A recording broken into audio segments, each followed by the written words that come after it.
ശബരിമലയിലെ സ്വർണ്ണപ്പാളി വിവാദത്തിൽ മുൻ ദേവസ്വം ബോർഡ് ഉദ്യോഗസ്ഥരിൽ നിന്ന് ദേവസ്വം വിജിലൻസ് മൊഴി രേഖപ്പെടുത്തും. 2019 ചുമതലയുണ്ടായിരുന്നവരിൽ നിന്നാണ് മൊഴിയെടുക്കുക. എക്സിക്യൂട്ടീവ് ഓഫീസർ, തിരുവാഭരണം കമ്മീഷണർ, ദേവസ്വം സെക്രട്ടറി എന്നിവരിൽ നിന്നും വിവരങ്ങൾ തേടും. 24 ബ്രേക്കിംഗ്. MG പ്രതീഷ് വിവരങ്ങളുമായി ചേരുന്നുണ്ട് തിരുവനന്തപുരത്ത് നിന്ന്. പ്രതീഷ്, ഈ ദേവസ്വം ബോർഡ് പ്രതിരോധത്തിൽ നിൽക്കുന്ന സാഹചര്യമുണ്ട്. നേരത്തെ നമ്മളത് ചൂണ്ടിക്കാട്ടിയിരുന്നു.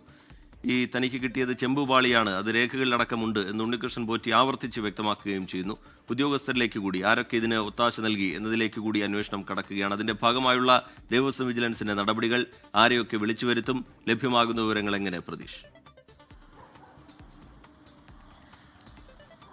ആർജിത്ത് 2 ദിവസം തുടർച്ചയായാണ് ഈ ആരോപണ വിധേയനായ ഉണ്ണികൃഷ്ണൻ പോറ്റിയെ ദേവസ്വം വിജിലൻസ് ചോദ്യം ചെയ്തത്. ഈ ചോദ്യം ചെയ്യലിലൊക്കെ തന്നെ വലിയ ആത്മവിശ്വാസത്തിലാണ് ഉണ്ണികൃഷ്ണൻ പോറ്റി ഉള്ളത്. അദ്ദേഹം ഈ പ്രധാനമായും ഈ ഉദ്യോഗസ്ഥരുടെ മേൽ പഴിചാരിക്കൊണ്ടായിരുന്നു ഈ ചോദ്യം ചെയ്യലിലും ഒപ്പം മാധ്യമങ്ങളോടും പ്രതികരിച്ചത്. 2019 ആ ഉത്തരവ് ഉദ്യോഗസ്ഥർ തനിക്ക് തന്നത് ചെമ്പ് പാളിയാണ്, അത്തരത്തിൽ എന്തെങ്കിലും വീഴ്ച സംഭവിച്ചിട്ടുണ്ടെങ്കിൽ അത് ഉദ്യോഗസ്ഥ വീഴ്ചയാണ്. ഇതാണ് ഉണ്ണികൃഷ്ണൻ പോറ്റിയുടെ നിലപാട്. ദേവസ്വം വിജിലൻസിനോടും ഇക്കാര്യം തന്നെയാണ് അദ്ദേഹം അറിയിച്ചിട്ടുള്ളത്. ഈ സാഹചര്യത്തിലാണ് ഇതിൽ കൂടുതൽ വ്യക്തത വരുത്തുന്നതിനായി മുൻ ദേവസ്വം ബോർഡ് ഉദ്യോഗസ്ഥരിൽ നിന്നുകൂടി വിവരങ്ങൾ ശേഖരിക്കാൻ ദേവസ്വം വിജിലൻസ് തീരുമാനിച്ചിരിക്കുന്നത്. 2019 ദേവസ്വം ബോർഡ് ഉത്തരവ് തന്നെ വളരെ ദുരൂഹമാണ്. ആ കാലത്തുണ്ടായിരുന്ന ഈ എക്സിക്യൂട്ടീവ് ഓഫീസർ, തിരുവാഭരണം കമ്മീഷണർ, ഒപ്പം ഈ മറ്റ് ഉദ്യോഗസ്ഥർ, ദേവസ്വം സെക്രട്ടറി, ഈ ഉത്തരവിൽ ഒപ്പുവെച്ചത് ദേവസ്വം സെക്രട്ടറിയാണ്.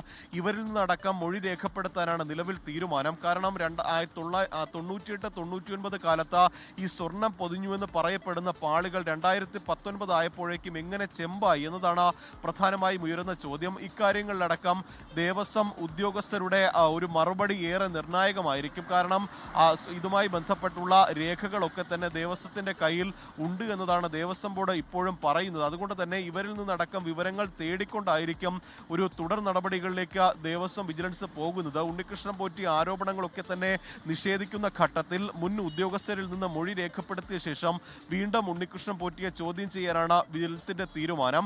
ഈ ഉത്തരവിലടക്കം ഈ ഉത്തരവ് ഉണ്ണികൃഷ്ണൻ പോറ്റി മറയാക്കിയോ, അതിന് ഈ ഉത്തരവാണോ ഉണ്ണികൃഷ്ണൻ പോറ്റി ഉപയോഗിച്ചത് എന്ന അടക്കമുള്ള കാര്യങ്ങൾ ദേവസ്വം വിജിലൻസ് പരിശോധിക്കുന്നുണ്ട്.